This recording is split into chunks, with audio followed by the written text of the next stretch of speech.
Salut à tous, c'est Jean-Charles et bienvenue dans un nouvel épisode de votre web-série préférée. Je vous conduis vers un nouveau monde pour cette 4e saison. Nous allons voir d'ici quelques instants dans quel département du Pays de la Loire, notamment, nous allons poser notre aéronef et qui nous allons accueillir.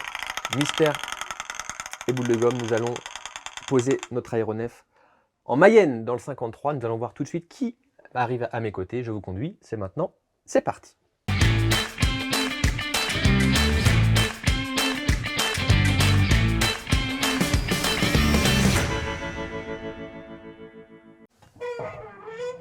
Il arrive, c'est un homme et c'est Cyril Miraud. Bonjour Cyril. Bonjour. Bienvenue, asseyez-vous. Merci.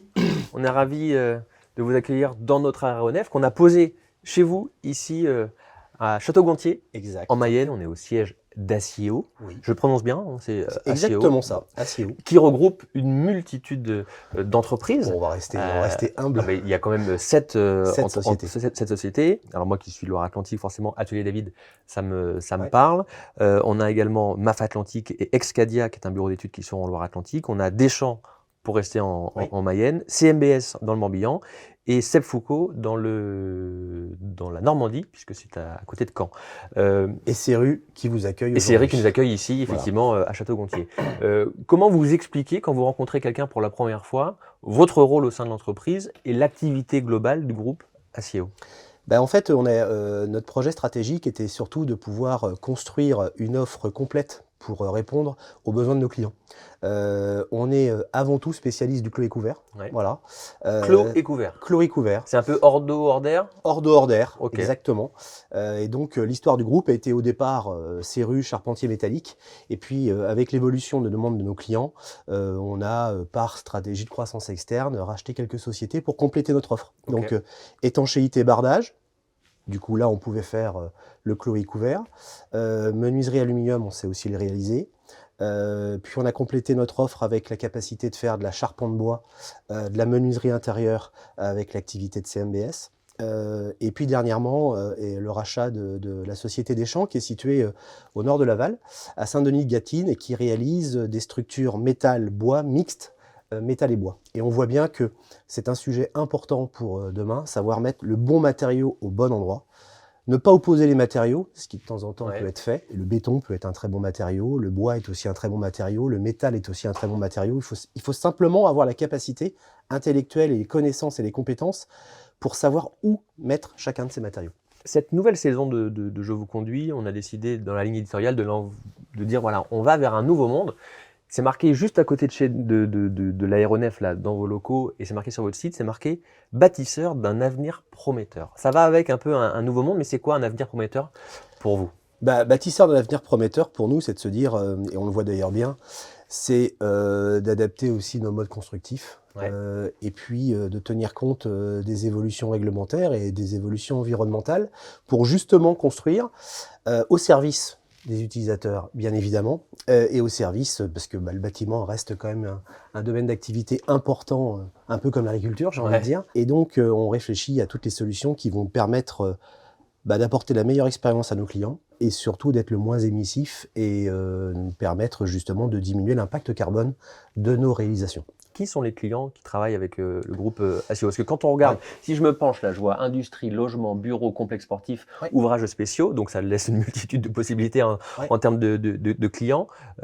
Si on devait en citer quelques-uns, c'est pour donner un exemple. De quelques clients, on a des clients qui nous font confiance depuis de nombreuses années et on est très fiers de travailler avec eux.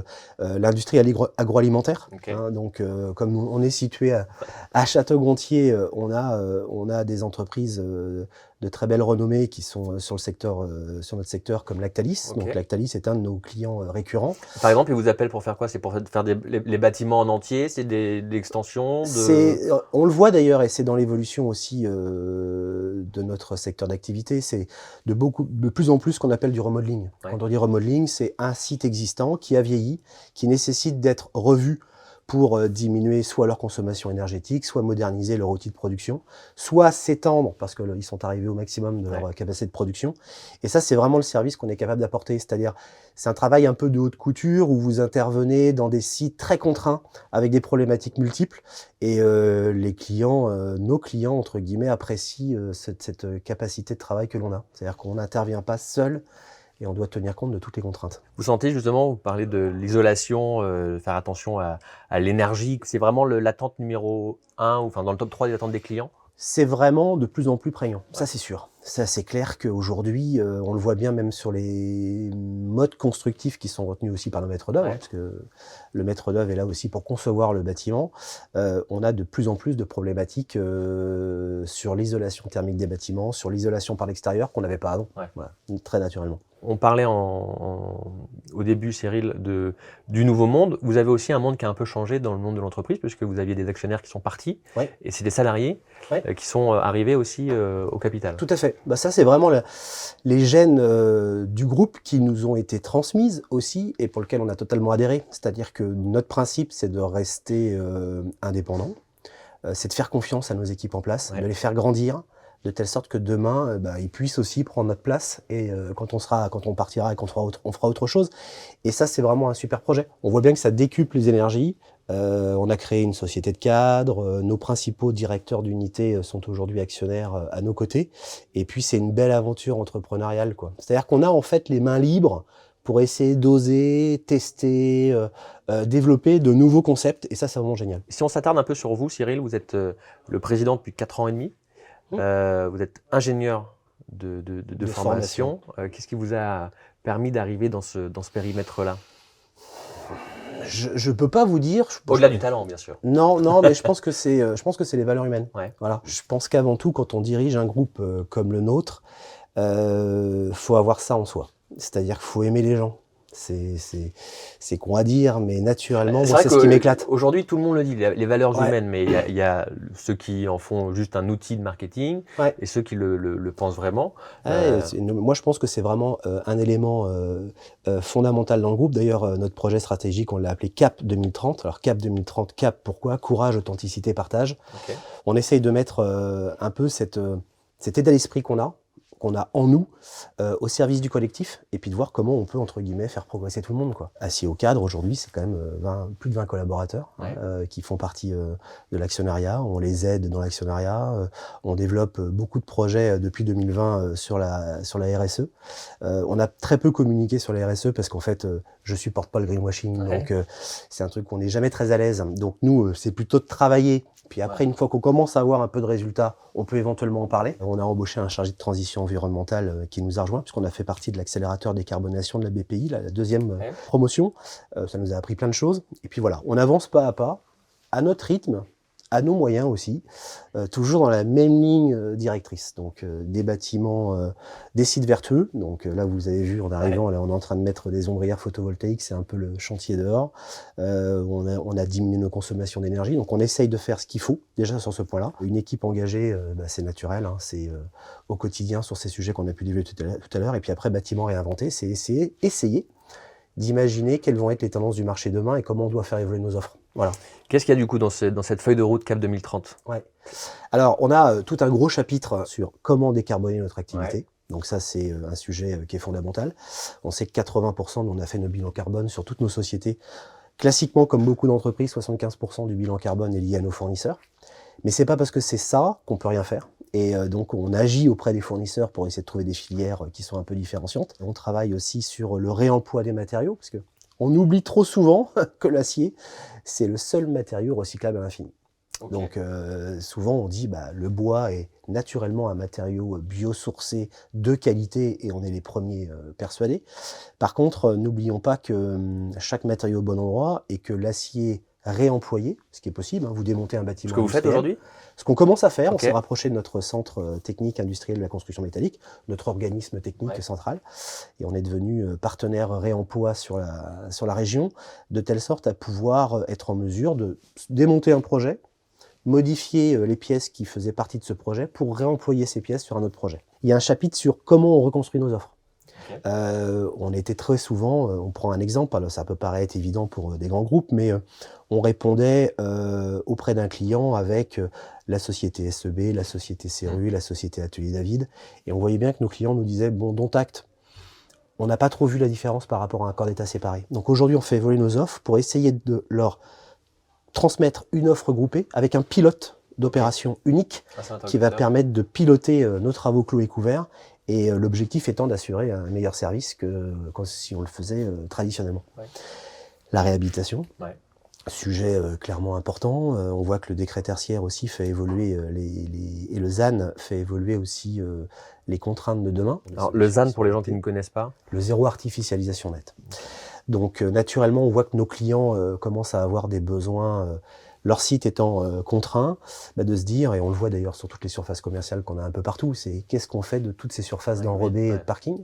Donc plutôt de surélever les parkings. Et là, l'acier est très bien positionné sur des parkings métalliques surélevés. Donc c'est aussi une activité qu'on développe, bien évidemment. Plus après la réhabilitation thermique, comme je vous l'ai dit, et puis surtout de plus en plus de réhabilitation de bâtiments existants. Donc ça, c'est la feuille de route CAP 2030. Comment on arrive quand on est sur des sites un peu éclatés, alors même si on n'est pas à Marseille ou à Strasbourg, hein, tout est facilement faisable en voiture ou en train, attention au bilan carbone, mais comment on arrive à embarquer les équipes Alors ça, c'est un sacré sujet. Déjà, j'y passe pas mal de temps. Et on a constitué dans le groupe des groupes de travail. C'est-à-dire qu'on a 9 groupes de travail, tout de même, bien spécialisés. Un groupe de travail sur le commerce, un groupe de travail sur l'atelier. On a un groupe de travail sur la digitalisation, un groupe de travail sur nos métiers, c'est-à-dire chantier, bardage, charpente. De telle sorte, notre objectif, c'est quoi? C'est capitaliser les meilleures pratiques, comme je vous l'ai dit, et donc des équipes de chaque société, et de retenir les meilleures pratiques de chaque société. Alors ça peut paraître évident, mais en pratique, c'est pas simple. Parce que on a tous, peut-être pas spécialement notre petite fierté, mais bon, je le fais comme ça, parce que je sais que c'est bien, mais c'est pas mal ce qu'il fait, mais je vais continuer à faire comme je fais quand même. Je vais faire comme lui, mais en mieux. Mais en mieux, voilà. Mais en tout cas, c'est des sujets qui avancent. Vous avez parlé de BPI tout à l'heure. Il y a un petit coq ici qui est là. Le coq de la French Fab, mouvement qui a été initié ici, avec Erwan, le patron de Solistra. Ça représente quoi pour vous, ça? C'est fondamental parce qu'en plus, dans notre programme RSE, c'est une véritable valeur qu'on souhaite avoir. C'est-à-dire qu'on a quand même, sur 100 millions d'euros de chiffre d'affaires, 45% de notre chiffre d'affaires, c'est de l'achat. Ce qui est quand même pas négligeable. Donc, comment sourcer et puis se poser les bonnes questions. Se dire, on fait quoi? On achète, alors en Chine, nous très peu, mais nos filières d'acier, on les achète où, quoi? Est-ce qu'on privilégie le prix ou est-ce qu'on privilégie la proximité et la localité? Donc c'est un des indicateurs qu'on a mis d'ailleurs dans nos indicateurs RSE pour suivre la part d'achat local. Quand on dit local, c'est France et voire voilà. Et ça, c'est un point fondamental. Donc ça nécessite plein de points d'attention. Et donc c'est pour nous, il est même passé vert maintenant, puisque avec l'accélération de décarbonation, on a obtenu le coq vert que je trouve aussi très sympa. Qu'est-ce qui est difficile dans votre quotidien de chef d'entreprise, Cyril, aujourd'hui? Qu'est-ce qui il vous prend le plus de temps et qui est le nombre la tâche les moins sympas à gérer? Je pense pas qu'il y ait une tâche moins sympa à gérer. En fait, très honnêtement, peut y en avoir. C'est une question qui ne peut pas avoir forcément de réponse. Non, il n'y a pas de tâche moins sympa à gérer. Je pense que le premier sujet, la sécurité.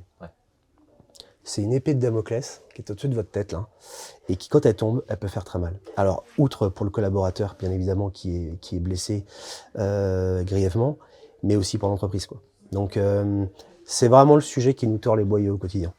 Très clairement. La sensibilisation, aujourd'hui, les équipes, elles sont formées en continu là-dessus? Alors en fonction des sociétés, on a commencé, parce que moi j'ai intégré le groupe en 2012. Oui, parce qu'il y a peut-être moins de risques que chez Excadia, par exemple. Il y a moins de risques que chez Excadia. Ils sont juste derrière des ordinateurs. Tout à fait. Après, il y a risque véhicule, mais moins. On a lancé d'abord une certification chez une de nos sociétés, Atelier David MAZ, la certification MAZ, qui est une certification très élevée, qui vous permet d'intervenir après sur les sites industriels très contraints. J'en avais besoin parce qu'on avait un réel déficit dans notre management de la sécurité au quotidien. Donc, formation des collaborateurs. C'est un principe d'amélioration continue, c'est-à-dire, dès qu'il y a un accident, on analyse les causes, on essaie de comprendre ces causes et puis de supprimer la cause racine pour pas qu'elle arrive demain, plus tout un système de management avec des audits de sécurité, des causeries avec les équipes pour être bien sûr qu'on travaille en toute sécurité. Ici, on a lancé une autre démarche qui s'appelle PlaySafe, Playform. Pareil, toujours pareil, c'est de faire comprendre aux collaborateurs que les meilleurs responsables de la sécurité, c'est eux-mêmes, et de pouvoir bien leur montrer au final les risques encourus tous les jours. Et ça, c'est fondamental, quoi. Et d'ailleurs, je pense que c'est l'association de tout ça, hein. De très bons professionnels vont nous faire diminuer aussi nos accidents de sécurité. On a beaucoup d'apprentis chez nous, hein, parce que c'est aussi une de nos actions fortes qu'on souhaite poursuivre. Combien vous en avez? On a 40 apprentis sur 450 collaborateurs. C'est presque 10%. Ouais. Donc c'est lourd à gérer pour les équipes, parce que celui qui est tuteur, ça lui prend du temps. Et en même temps, c'est un risque sur sécurité complémentaire. Parce qu'un jeune qui intègre une entreprise comme la nôtre, il faut qu'il fasse attention. Donc il faut le former. Donc voilà toutes les actions qu'on mène en termes de sécurité. PlaySafe, Playform, MAZ. Et puis au quotidien, on poursuit sur ce sujet. On a des résultats sécurité qui peuvent encore être bien meilleurs, quoi. Mais je vous dis, c'est la plus grosse épée de Damoclès qu'on puisse avoir au-dessus de la tête. 2024 a commencé. Ouais. Comment vous sentez les perspectives de cette année? Tout le monde dit la conjoncture, c'est compliqué, effectivement, l'envolée des prix de l'énergie, l'inflation, etc. Est-ce que dans un domaine comme le vôtre, vous le ressentez? J'ai envie de vous dire que l'activité est là. Nous, on a un carnet de commandes qui est de bonne qualité. On a une équipe commerciale qui est assez étoffée. On essaye de faire évoluer nos offres. On a toujours été dans la proximité avec nos clients. Je pense que oui, naturellement, les contraintes du ZAN, de l'environnement, du décret tertiaire, quand on les regarde comme ça nous inquiète, mais c'est aussi des formidables opportunités. C'est-à-dire qu'il y a tous les quartiers entiers qui vont être, entre guillemets, réhabilités, notamment par rapport à cette problématique. Ouais. Donc, il y a une véritable... il y a un sujet intéressant pour le bâtiment. Et puis, on le voit aussi, aujourd'hui, la Loire-Atlantique et les Pays de Loire sont un pays très attractif. On accueille, moi je suis à la Chambre de commerce et d'industrie de mémoire, et je dirais peut-être une bêtise, mais je crois que c'est 5, 6 ou 7 000 personnes par an sur notre territoire. On n'a jamais eu autant de besoins de logements, d'équipements publics, de collèges, de lycées. Donc il faut bien, c'est une valeur fondamentale, quoi. On va pas finir en tente. Donc ça serait dommage. Ouais. Donc non, moi je suis assez positif, et puis je trouve que les valeurs portées par le gouvernement, et notamment la réindustrialisation souhaitée pour la France, est aussi pour nous assez intéressant, puisque l'activité structure métallique, on le voit beaucoup dans l'activité industrielle. Donc, pour moi, je pense qu'on a de belles années devant nous. Voilà. Dernière question, Cyril, on la pose à tous nos invités. Le monde de demain, un nouveau monde, qu'est-ce que vous emmèneriez avec vous en priorité vers un nouveau monde? Qu'est-ce que j'emmènerais dans les objets qui sont là? Non, ce que vous voulez. Ça peut être un livre, une personne.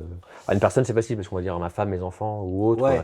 Mais c'est une question piège. Qu'est-ce que j'emmènerais dans un nouveau monde? La fraternité. Prendre un peu de recul sur ce qu'on dit. Savoir écouter les gens. Savoir dialoguer, savoir échanger, savoir débattre. On a perdu ça. Ouais. C'est fini. Donc ça, ouais, j'embarquerai ça. La fraternité. Ça ferait du bien. Okay. Ça ferait du bien. Ça sera le mot de la fin, savoir écouter, savoir débattre, savoir s'aimer, on va dire, les uns les autres. Merci beaucoup, Merci à vous. Miro, de nous avoir accueillis ici chez vous, à Céru, mais qui est le siège maintenant du groupe Acieo. Tout à fait. Merci, c'était un vrai plaisir. Et nous, on va se retrouver très prochainement pour un nouvel épisode de votre web-série préférée. Je vous conduis d'ici là. Prenez soin de vous, portez-vous bien. Bye bye. Je vous conduis vous a été présenté par le CIC Ouest.